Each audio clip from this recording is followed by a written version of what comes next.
Waalaikumsalam warahmatullahi wabarakatuh. Terima kasih kepada Bapak Ibu guru semua yang telah meluangkan waktunya untuk mengikuti acara diseminasi budaya positif di SDN 1 Sukoharjo. Sebelumnya, untuk memulai acara pada siang hari ini, mari kita membaca basmalah bersama-sama. Bismillahirrahmanirrahim. Acara selanjutnya yaitu sambutan Kepala Sekolah SDN 1 Sukoharjo kepada Bapak Sudirno. Saya persilakan.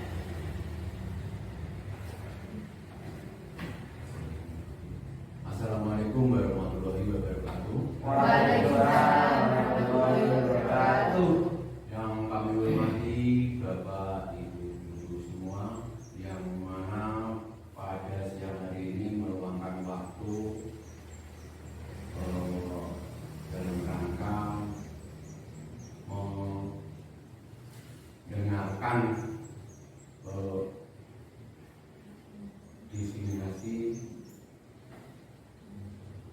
diseminasi budaya positif di sekolah. Yang pertama-tama, marilah kita selalu memanjatkan puji syukur kehadirat Allah Subhanahu wa Ta'ala. Pada siang hari ini kita masih diberi umur panjang, rezeki dan kemudahan-kemudahan yang lain. Amin. Amin. Dan jangan lupa sholawat salam kami tujukan kepada junjungan Nabi besar Muhammad SAW yang kami syafaat di yaumil akhir nanti. Bapak Ibu yang kami hormati, pada siang hari ini kita telah sepakat untuk mendengarkan diseminasi budaya positif dalam guru penggerak. Mudah-mudahan Bapak Ibu nantinya kita semua bisa mengikuti dengan lancar, mengembangkan di kelasnya masing-masing. Bapak Ibu yang kami hormati,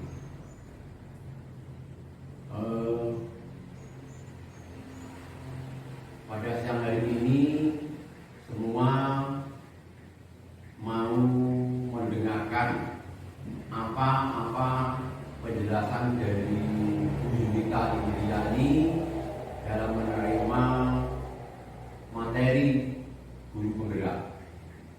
Sekali lagi kita bersama-sama mudah-mudahan nanti kita dapat melaksanakan, bisa menangkap sehingga menjadi majunya sekolah kami.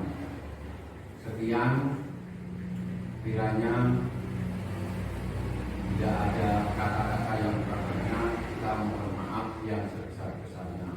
Wabillahi taufiq wal hidayah. Wassalamualaikum warahmatullahi wabarakatuh. Waalaikumsalam warahmatullahi wabarakatuh. Terima kasih Bapak Kepala SDN 1 Sukoharjo. Acara selanjutnya yaitu diseminasi budaya positif dalam aksi nyata nomor 134 guru penggerak. Sebelumnya saya mengucapkan terima kasih kepada Bapak Ibu guru dan semoga bisa memahami apa yang saya sampaikan dan diterapkan dalam kelas masing-masing dalam pembelajaran di SDN Sukoharjo 1. Saya Yunita Indriani, TKP Angkatan 7 Kabupaten Blora. Sebelumnya kita akan tenangkan hati dan pikiran dulu atau refleksi. Dengan tenangkan hati dan pikiran, arahkan semua perhatian untuk fokus belajar, menunjukkan rasa ingin tahu, rasa syukur dan kebijaksanaan. Ini agendanya ya, ada pembukaan, penyampaian materi, tanya jawab dan menurut.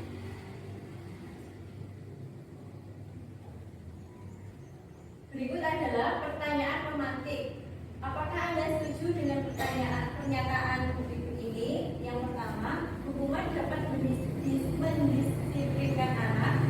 Yang kedua, pemberian hukuman dengan hal positif seperti membaca atau membersihkan halaman sekolah dapat meningkatkan disiplin anak. Yang ketiga, memberi penghargaan dapat meningkatkan motivasi belajar anak.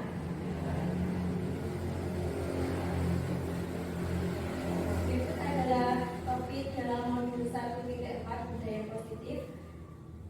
2.1 disiplin positif dan nilai-nilai kebajikan universal. 2.2 teori motivasi, hukuman dan penghargaan, restitusi. 2.3 keyakinan kelas. 2.4 kebutuhan dasar manusia dan dunia berkualitas. 2.5 restitusi, 5 posisi kontrol. 2.6 restitusi, segitiga restitusi. Topik yang pertama, disiplin positif dan nilai-nilai kebajikan universal. Perubahan paradigma. Kegiatan kepala tangan. Ada A dan B, atau Anda dengan teman Anda. Sobeklah secari kertas kecil, tuliskan benda atau sesuatu yang sangat berharga untuk Anda. Letakkan di salah satu tangan dan genggam benda atau sesuatu tersebut dengan segala daya. Buatlah sebuah kepalan.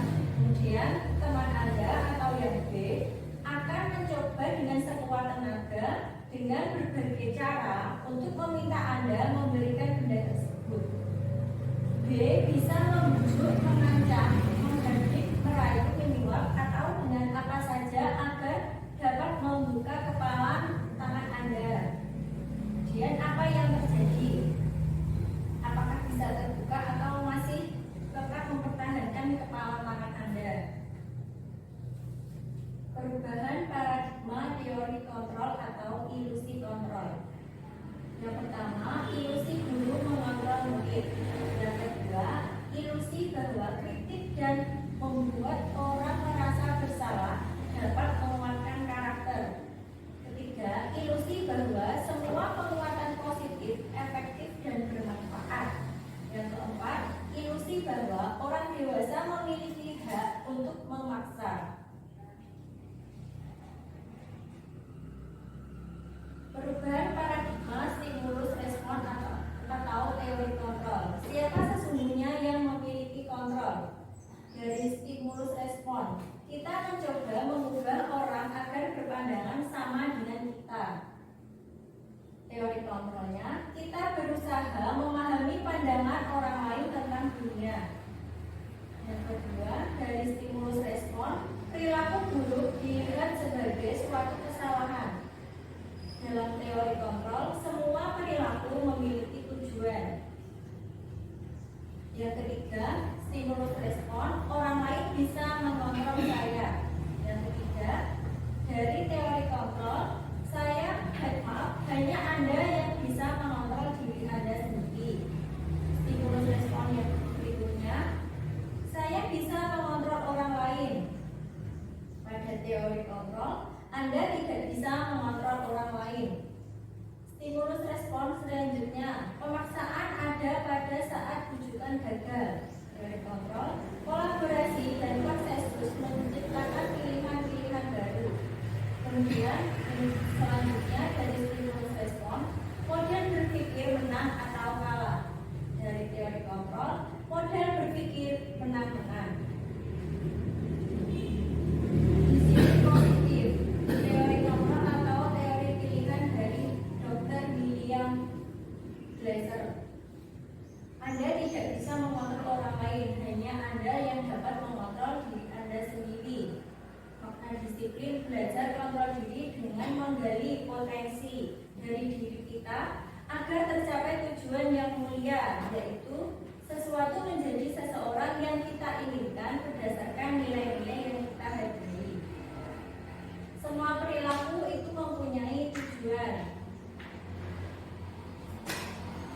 Model berpikir menang-menang dengan proses kolaborasi dan konsensus menciptakan pilihan-pilihan baru. Selanjutnya, apakah makna disiplin? Disiplin berasal dari bahasa Latin yang artinya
itu dari motivasi eksternal. Kemudian mendapatkan imbalan dari orang lain, itu juga termasuk motivasi eksternal. Kemudian untuk menghargai diri sendiri, itu dari motivasi internal. Menurut Ki Hajar Dewantara, merdeka itu adalah tidak hanya terlepas dari perintah, akan tetapi juga cakap membuat memerintah diri sendiri. Apa itu restitusi? Restitusi adalah proses menciptakan kondisi bagi murid untuk memperbaiki kesalahan mereka, sehingga mereka bisa kembali pada kelompok mereka dengan karakter yang lebih kuat. Restitusi juga merupakan sebuah proses kolaboratif yang mengajarkan murid untuk mencari solusi untuk masalah mereka dan membantu murid berpikir tentang orang seperti apa yang mereka ingin menjadi atau memiliki tujuan yang mulia dan bagaimana mereka harus memperlakukan orang lain. 9 ciri-ciri restitusi. Yang pertama, bukan untuk menebus kesalahan, namun untuk belajar dari kesalahan. Yang kedua, memperbaiki hubungan. Yang ketiga, tawaran, bukan paksaan. Yang keempat, restitusi menuntut untuk melihat ke dalam diri. Yang kelima, restitusi mencari kebutuhan dasar yang mendasari tindakan. Yang keenam, restitusi diri adalah cara yang paling baik. Nomor 7, restitusi fokus pada karakter bukan tindakan. Yang kedelapan, restitusi fokus pada solusi. Yang kesembilan, restitusi mengembalikan murid yang berbuat salah kepada kelompoknya. Topik 3, keyakinan kelas. Mengapa tidak peraturan? Mengapa harus keyakinan kelas? Karena keyakinan kita memiliki peraturan harus menggunakan. Mengapa kita harus menggunakan helm saat mengendarai kendaraan? Yang ketiga, mengapa memiliki peraturan 3M? Menggunakan masker, mencuci tangan, dan menjaga jarak. Mengapa kita memiliki peraturan harus datang tepat waktu pada saat mengikuti pelatihan? Untuk mendukung motivasi intrinsik, kembali ke nilai-nilai atau keyakinan lebih menggerakkan seseorang dibandingkan mengikuti serangkaian peraturan-peraturan. Nah, ini adalah gambaran tentang peraturan kelas, keyakinan kelas, lingkungan positif, dan budaya positif. Jadi jika sudah mengikuti keyakinan kelas dan lingkungan positif, akan tercipta budaya positif. Nah, ini adalah yang mana merupakan keyakinan kelas dan mengapa. Yang A, kami guru dan murid yang saling menyayangi. B, kami murid yang semangat belajar. C, kami murid yang peduli dengan teman-teman. Ini merupakan kesepakatan kelas. Ini kegiatan pendalaman keyakinan kelas A, B, P, dan Y. Dengan hormat, kami meyakini bahwa sangat penting menghargai orang lain. Kami bekerja untuk kegiatan yang telah ditugaskan, diterima dan dimiliki. Diterima pada suatu kelompok harus peduli dengan orang yang lain. Keyakinan kelas tabel ini hormat, terdengar, terlihat, berperilaku. Ini adalah peraturan dan keyakinan kelas. Peraturan selalu kembalikan buku ke tempatnya. Itu adalah termasuk pada keyakinan kelas tanggung jawab. Dilarang mengganggu orang lain, termasuknya menghormati orang lain. Hadir di sekolah 15 menit sebelum pembelajaran dimulai. Itu termasuk menghormati orang lain dan juga komitmen. Dilarang melakukan kekerasan, keselamatan, dan menghormati orang lain. Dilarang menggunakan narkoba, itu maksudnya pada kesehatan. Bergantian atau menunggu giliran, menghormati orang lain dan bersabar. Menggunakan masker, termasuk dalam keyakinan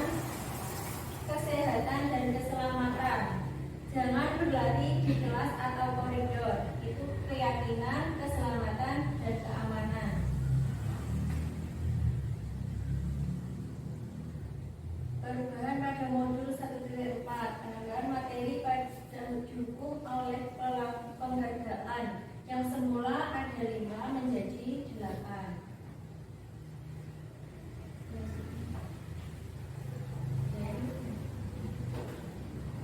Ini juga termasuk tindakan guru mencatat 100 kali di dalam buku atau kalimat. Saya tidak akan terlambat lagi karena terlambat ke sekolah. Ini termasuknya hukuman atau konsekuensi di Bapak Ibu ya? Hukuman ya. Ya, yang kedua, lari mengelilingi lapangan basket 2 kali karena terlambat hadir di sekolah. Termasuk hukuman atau konsekuensi? Hukuman. Mengganti kertas tugas teman yang telah dicoret-coret. Konsekuensi. Perbedaan hukuman dan konsekuensi. Hukuman itu terjadi ketika belum ada kesepakatan antara yang menghukum dan dihukum, sedangkan konsekuensi itu telah terjadi kesepakatan. Jadi misalnya jika nanti kalian datang terlambat, maka konsekuensinya kalian harus mengikuti pembelajaran pada setelah jam pelajaran selesai atau mengganti jam yang ketika terlambat. Topik yang selanjutnya yaitu kebutuhan dasar manusia dan dunia berkualitas. Kebutuhan dasar manusia itu ada 5: bertahan hidup, diterima, kasih sayang dan rasa diterima, penguasaan, kesenangan, dan kebebasan. Topik 5 yaitu 5 posisi kontrol.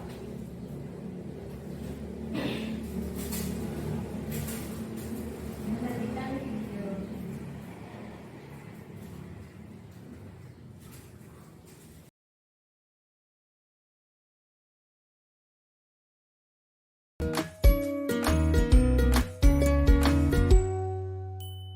Salam bahagia Ibu dan Bapak guru hebat.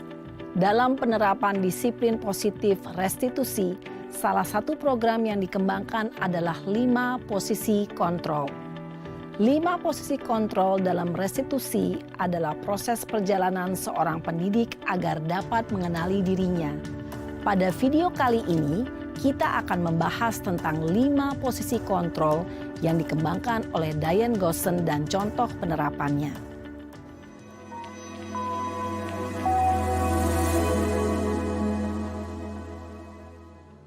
5 posisi kontrol itu adalah 1. Posisi penghukum. 2. Posisi pembuat merasa bersalah. 3. Posisi teman. 4. Posisi pemantau atau monitor. Dan 5. Posisi manajer. Untuk lebih memahami kelima posisi tersebut, mari kita saksikan kasus Naren yang terlambat hadir 20 menit di sekolah dan melihat bagaimana kelima posisi kontrol dalam menghadapi masalah tersebut.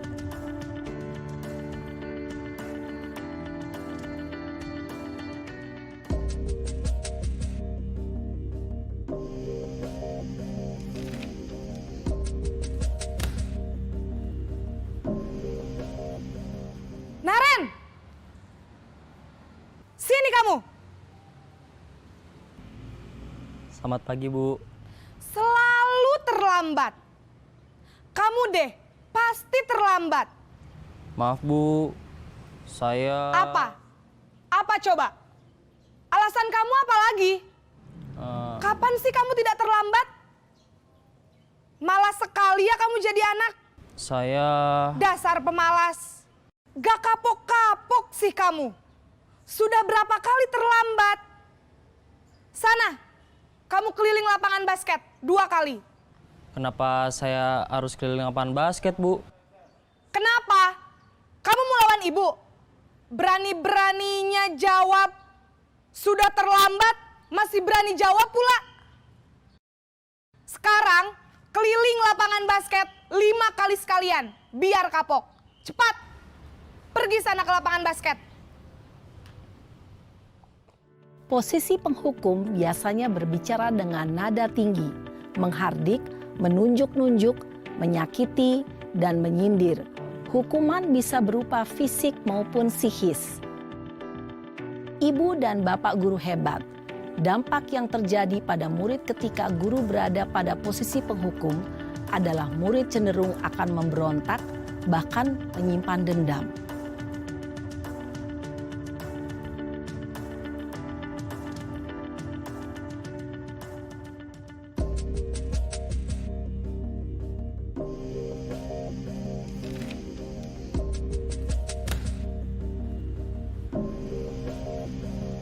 Naren!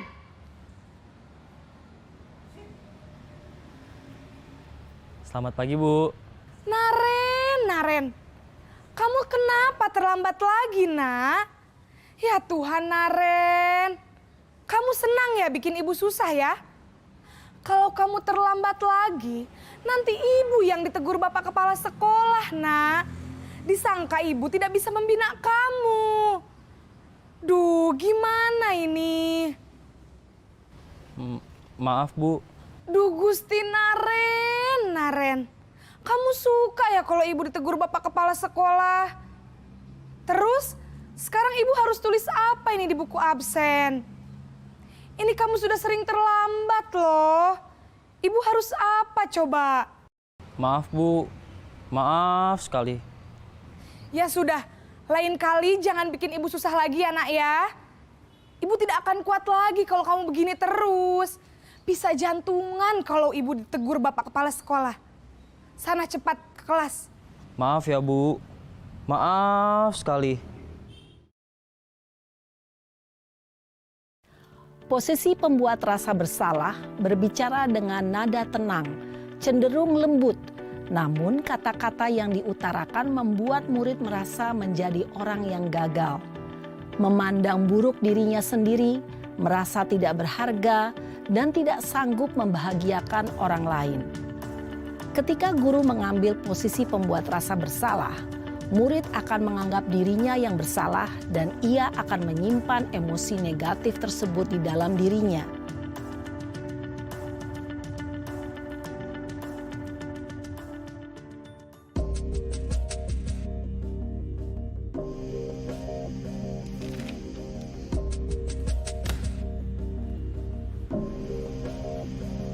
Naren!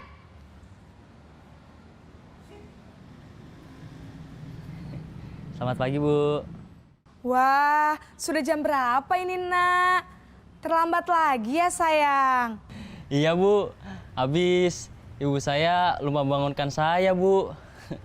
Kamu malah menyalahkan ibu kamu. Kamu bukannya anak yang larinya paling kenceng. Kok terlambat sih?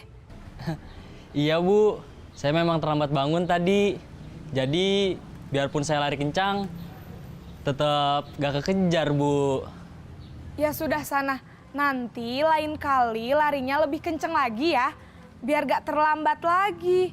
Bikin seneng ibu, demi ibu. Bisa kan? Bisa lah, Bu. Ya sudah sana masuk kelas. Ibu beresin urusan absen kamu. Kamu ini ada-ada saja. Dalam posisi teman, guru berbicara dengan nada suara ramah, akrab, cenderung bersenda gurau untuk menjaga suasana tetap santai. Murid akan merasa senang, aman, dan akrab dengan guru. Identitas yang tercipta adalah identitas sukses atau berhasil. Namun, perlu diingat, karena ini masih dorongan eksternal, maka ada faktor ketergantungan dari murid kepada orang tertentu. Di sini guru absennya, sehingga di lain waktu murid bisa berperilaku baik, namun hanya kepada orang-orang tertentu saja.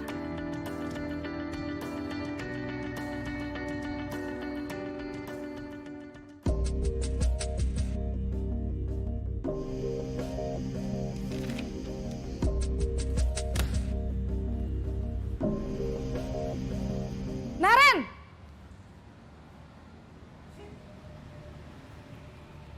Selamat pagi, Bu. Naren, apa peraturan sekolah kita tentang jam berapa kita harus masuk sekolah, Nak? Kita harus di sekolah jam 7, Bu. Iya betul, sekarang sudah jam 7.20. Naren sudah tahu konsekuensinya jika terlambat hadir. Paham, Bu. Saya harus tinggal kelas pas jam istirahat selama 20 menit. Iya benar, konsekuensinya demikian. Jadi nanti jam 9.30 pas istirahat, kamu harus tinggal di kelas, kerjakan tugas tambahan untuk ketertinggalan kamu, ya? Baik, Bu. Posisi pemantau mengandalkan penghitungan atau data untuk mengontrol murid. Guru mengarahkan murid berdasarkan peraturan dan konsekuensi. Seorang pemantau menunjukkan bahasa tubuh dan ekspresi wajah yang datar dan cenderung formal.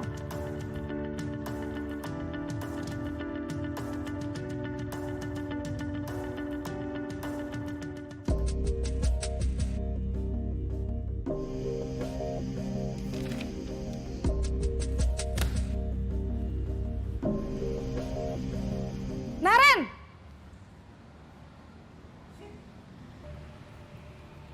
Selamat pagi, Bu. Selamat pagi, Naren. Maaf, Bu. Saya terlambat. Iya, sekolah masuknya jam 7, sekarang sudah jam 7.20. Jadi sekarang bagaimana ini, Naren? Maaf, Bu. Saya lupa setel alarm saya semalam. Baiklah, menurut kamu, keyakinan sekolah yang mana yang perlu kamu tingkatkan? Menghargai diri sendiri dan orang lain mungkin ya, Bu. Setuju. Jadi, apakah Naren meyakini prinsip saling menghormati tersebut? Iya, Bu. Saya meyakininya. Apakah Naren bersedia memperbaiki masalah keterlambatan ini? Bersedia, Bu. Bagaimana kamu akan perbaiki masalah keterlambatan ini? Saya akan coba untuk tidak lupa menyetel alarm saya, Bu. Baik, kalau Naren lupa menyetel alarm di rumah, ada orang yang kira-kira bisa bantu mengingatkan tidak? Ada, Bu. Kakak saya, Kak Ema. Ada lagi selain Kak Ema? Selain Kak Ema, ada ibu saya. Baik, jadi yang mengingatkan Naren adalah Kak Ema dan ibu kamu ya? Kira-kira akan mulai setel alarm kapan nih, Naren? Setelah pulang sekolah, akan segera saya lakukan. Baik, jadi Naren akan setel alarm untuk bangun besok pagi dan akan diingatkan oleh kakak dan ibunda Naren ya. Ada lagi yang mungkin perlu dilakukan, Naren? Agar tidak terlambat bangun lagi. Tidak ada, Bu. Baik, Naren. Terima kasih untuk kerjasama kamu. Sekarang kamu perlu kembali ke kelas untuk belajar. Baik, Bu. Terima kasih. Posisi manajer adalah posisi kontrol yang disarankan untuk membimbing murid memiliki sikap disiplin yang positif, yaitu murid yang mandiri, bertanggung jawab, dan dapat memecahkan masalah. Tujuan dari posisi ini adalah agar murid dapat berefleksi atas tindakannya. Guru akan dengan tulus memberikan pertanyaan-pertanyaan bermakna, sehingga membuat murid dapat belajar dari kesalahannya dan mencari sebuah solusi untuk menyelesaikannya. Ibu dan bapak guru hebat, setelah mengamati adegan kelima posisi kontrol tadi, kira-kira posisi mana yang paling ideal? Posisi mana yang dapat menunjang motivasi intrinsik murid? Ya, tentu posisi manajer. Posisi ini memang posisi ideal yang ingin dituju setiap pendidik. Pada posisi inilah, guru dapat menerapkan disiplin positif yang berpihak pada murid, yang memerdekakan murid. Perjalanan seorang pendidik tentunya tidak mudah untuk sampai pada posisi seorang manajer. Namun, tujuan kita pasti, yaitu menciptakan murid-murid yang mandiri, merdeka, dan bertanggung jawab. Semoga penggambaran 5 posisi kontrol yang telah diperlihatkan ini dapat menjadi ajang refleksi bagi kita semua, agar dapat terus mengasah dan menerapkan disiplin positif yang memerdekakan murid. Mari terus berlatih dan bersemangat. Selamat menerapkan. Salam dan bahagia, Ibu dan Bapak Guru hebat.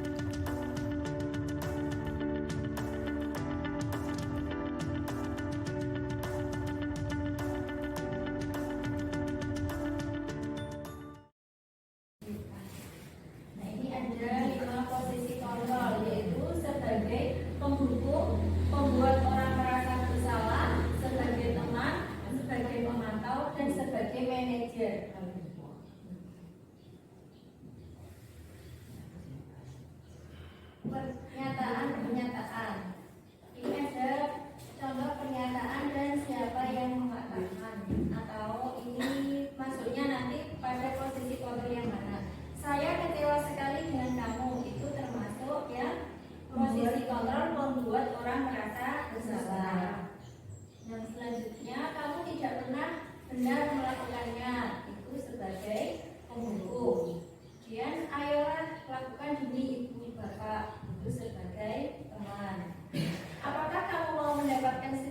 bintang hari ini itu sebagai pemantau. Kemudian bagaimana kamu bisa menyelesaikan masalah ini itu sebagai manajer. Kamu selalu yang paling terakhir itu sebagai penghukum. Peraturan pemantau atau konsekuensi hadiah. Nilai-nilai manajer memperbaikinya. Nah, ini kalau manajer yang sebagai posisi manajer itu membuat siswa untuk bisa memikirkan solusi apa dari masalahnya tersebut. Topik 6, segitiga restitusi.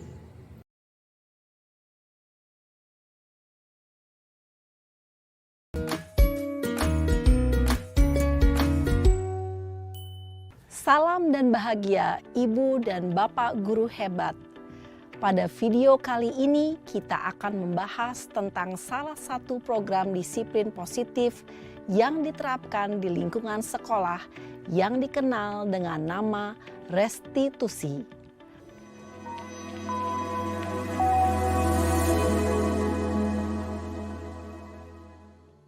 Restitusi dikembangkan oleh pakar pendidikan Diane Gosson, berlandaskan pada teori kontrol Dr. William Glasser.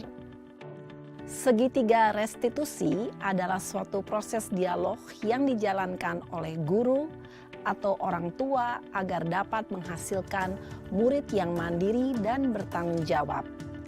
Pada saat guru di posisi manajer, aspek yang dikembangkan pada murid adalah motivasi intrinsik, sehingga penanaman nilai-nilai kebajikan dapat tumbuh dan berkembang menjadi suatu kebiasaan positif yang akhirnya membentuk karakter murid.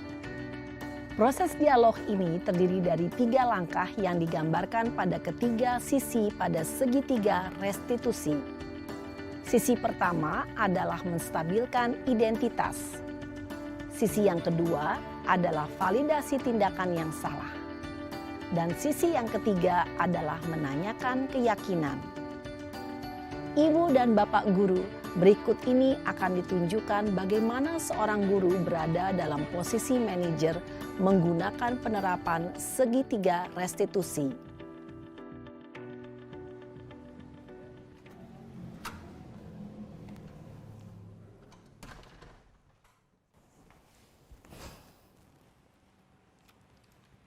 Siang, Sarah. Siang, Pak. Sudah lama nggak ketemu Sarah. Kenapa hari ini ada di sini? Kesel, Pak. Kesel banget. Masa aku dikatain tukang fitnah, Pak? Ya aku marah lah. Aku balik ngatain Eka di depan kelas. Kesel banget. Oh, begitu. Ya pasti kamu marah dan kesal. Bapak juga akan marah apabila ada yang menuduh Bapak seperti itu. Kemudian, pada saat itu, kamu mau melakukan apa? Ya saya langsung ngatain Eka lah, Pak. Kesel banget. Saya bentak-bentak dia depan teman-teman lain. Oh, begitu. Pasti kamu melakukan seperti itu karena suatu alasan tertentu, bukan? Iyalah, masa saya diam saja, Pak? Ya saya bela diri lah. Masa saya dituduh tukang fitnah? Ya wajarlah. Mempertahankan harga diri itu sesuatu yang penting buat kamu. Untung kamu tidak bertindak lebih gegabah lagi. Hanya membentak-bentak. Iya, Pak. Untung saya masih bersabar dan hanya membentak saja. Sudah gemes padahal. Saya pasti bela diri lah. Ya pasti ya. Tapi kamu memilih untuk tetap bertahan dan bersabar. Kamu memilih untuk tidak berbuat lebih parah lagi, bukan? Iya. Nah, sekarang coba kita lihat lagi. Tindakan kamu yang bentak-bentak Eka di kelas. Tindakan kamu itu kira-kira sesuai dengan keyakinan kelas atau prinsip kamu tidak? Enggak lah, Pak. Capek, Pak, jadi pemarah. Jadi keyakinan atau prinsip mana yang kurang sesuai dengan keinginan kamu? Ya, saya sebenarnya sangat menghargai orang lain. Mungkin saat itu saya menjadi emosi, jadi tidak menunjukkan sikap itu. Kamu meyakini tidak? Menghargai orang lain itu penting buat kamu. Yakinlah, Pak. Iya, setuju. Kita harus saling menghargai. Namun, ada juga keyakinan yang kita sepakati yang perlu kita jalankan apabila kita sedang marah, bukan? Ya, saya bisa lebih proaktif, mulai dengan diri sendiri. Saya bisa jadi lebih bersabar, mengambil waktu jeda untuk berpikir mau apa selanjutnya. Kira-kira kamu bersedia memperbaiki masalah ini tidak? Bersedia, Pak. Kalau kamu memperbaiki masalah ini, kamu akan menjadi orang seperti apa? Saya akan menjadi orang yang bertanggung jawab kali ya, Pak. Dan senantiasa proaktif. Iya, menurut kamu bagaimana rasanya menjadi orang seperti itu? Ya nyaman lah, bangga bisa bersabar dan menahan diri. Baiklah kalau begitu. Yuk kita pikirkan bagaimana memperbaiki masalah ini.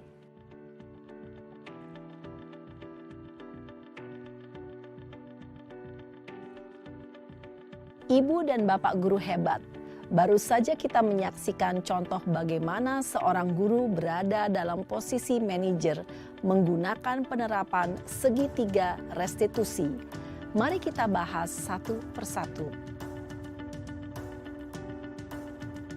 Pada sisi pertama, menstabilkan identitas berdasarkan pada prinsip bahwa membuat kesalahan adalah bagian dari proses pembelajaran.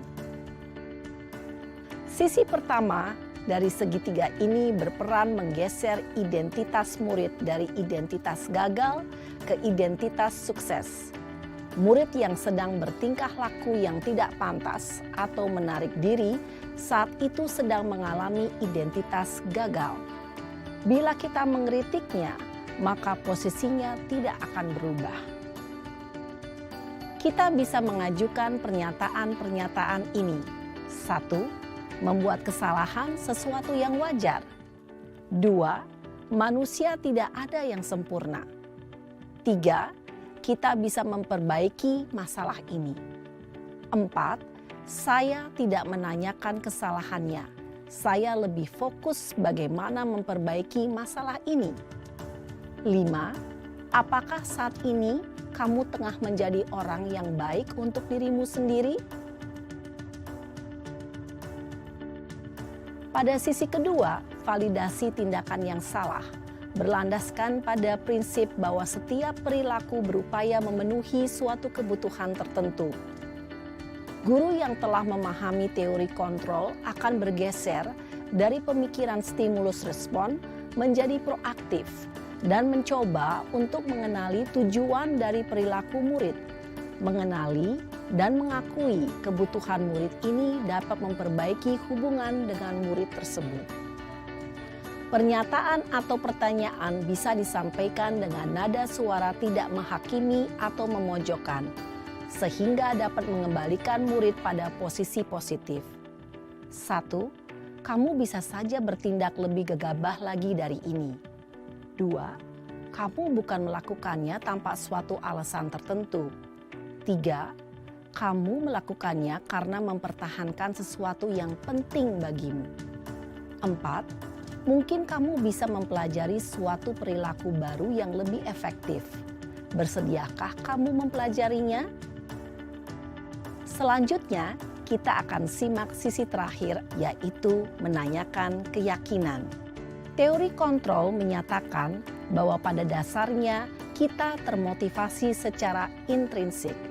Pada saat perilaku yang salah telah divalidasi dan identitas sukses telah stabil, maka murid telah siap mengaitkan keyakinan-keyakinannya dengan tindakannya yang salah dan pemikirannya telah bergeser ingin menjadi orang yang dituju.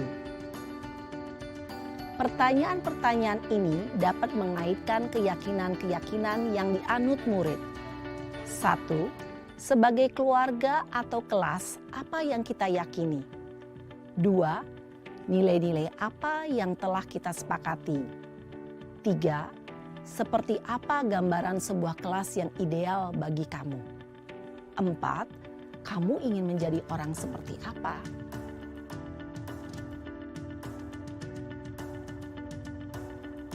Dalam menerapkan segitiga restitusi, perlu diperhatikan beberapa hal, yaitu 1. Perilaku yang salah perlu dikaitkan dengan nilai-nilai atau keyakinan-keyakinan yang telah disepakati atau dituju. 2. Kesediaan orang yang melakukan kesalahan untuk memperbaiki masalah. 3. pemecahan masalah sebisa mungkin relevan atau memiliki hubungan dengan masalah yang ada. 4. Usaha. Perlu adanya suatu usaha perbaikan dari pihak yang berbuat kesalahan. 5. Waktu. Perlu didedikasikan waktu dari pihak yang berbuat kesalahan. Tanyakan kapan akan mulai diberlakukan usaha untuk memperbaiki masalah. Dengan memahami struktur penerapan segitiga restitusi, diharapkan guru dapat menerapkan posisinya sebagai manajer dengan mengajukan pertanyaan-pertanyaan bermakna yang dapat membuat murid menjadi lebih percaya diri, bertanggung jawab, dan mandiri. Nah, Ibu Bapak Guru perlu tidaknya mengikuti ketiga tahapan dalam segitiga restitusi bergantung pada ringan beratnya suatu permasalahan. Misalnya, bila permasalahan tersebut ringan, maka tidak perlu dijalankan secara berurutan. Bahkan bisa semudah menanyakan apa keyakinan yang kita sepakati. Dengan menjalankan segitiga restitusi, dengan mengajukan pertanyaan-pertanyaan bermakna, diharapkan murid menjadi lebih kuat secara pribadi, dapat membuka wawasan murid agar dapat menyelesaikan permasalahannya sendiri, semakin percaya diri, mandiri, dan merdeka. Salam dan bahagia, Ibu Bapak Guru hebat.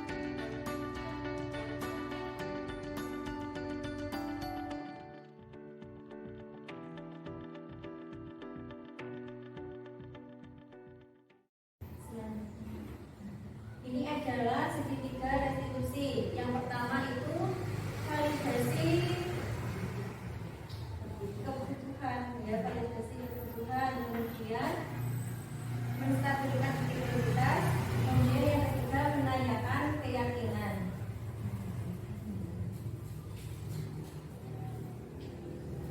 Ini menstabilkan identitas untuk membuat anak yang merasa gagal karena berbuat salah menjadi positif terhadap dirinya.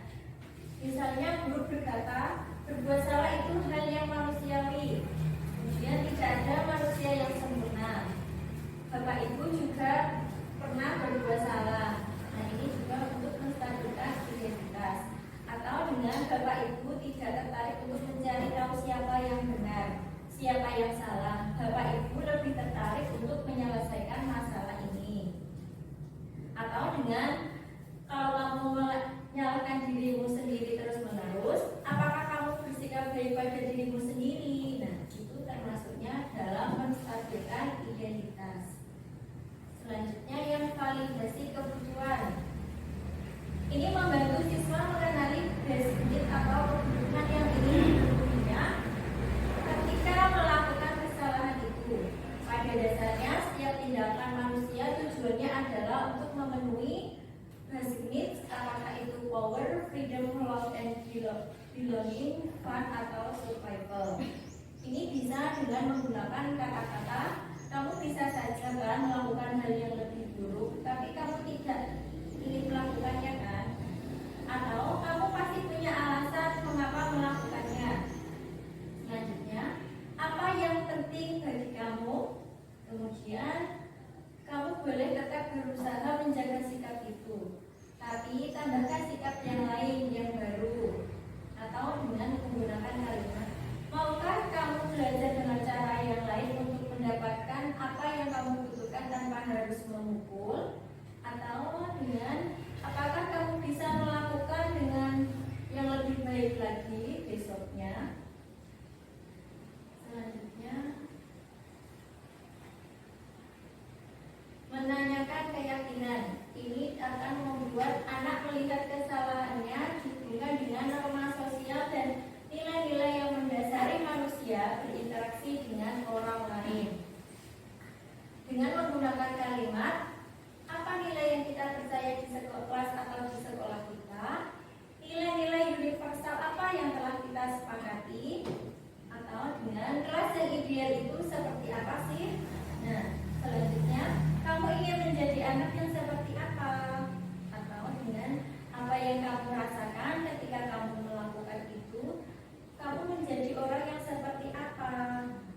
Itu yang menanyakan keyakinan.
untuk menciptakan budaya positif di sekolah, tentunya dengan menerapkan visi misi, keyakinan kelas, kesepakatan kelas, dan menerapkan segitiga restitusi ketika murid menghadapi suatu masalah.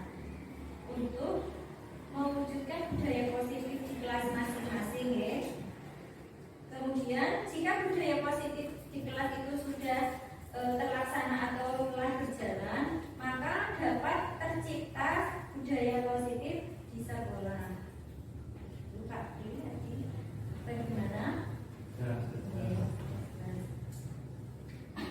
Apa ada yang bertanya lagi? Sudah cukup? Ya. Sebelum acara penutupan, kita akan membacakan doa yang akan disampaikan Pak Mutahar. Silakan.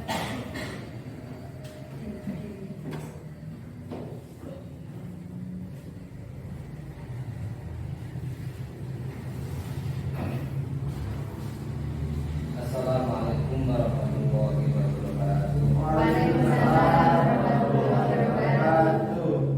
Mari kita bersama-sama berdoa untuk mengucapkan puja dan puji syukur kepada Allah Subhanahu wa taala. A'udzubillahi minasyaitonir rajim. Bismillahirrahmanirrahim. Allahumma shalli ala sayyidina Muhammad wa ala ali sayyidina Muhammad. Sayyidina wa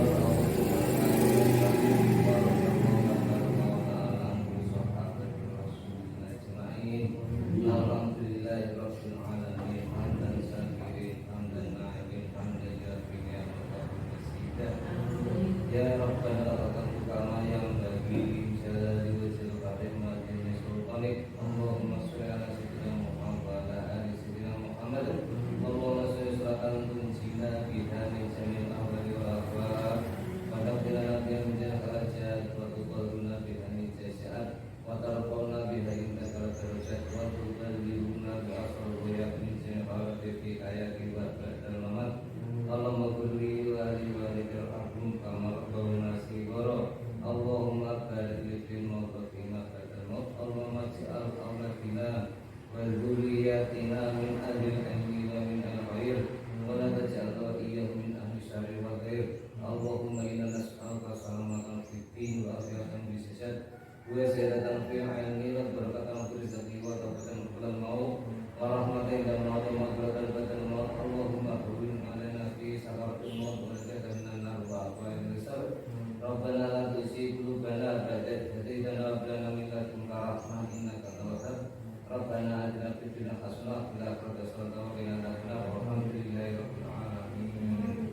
Assalamualaikum warahmatullahi wabarakatuh.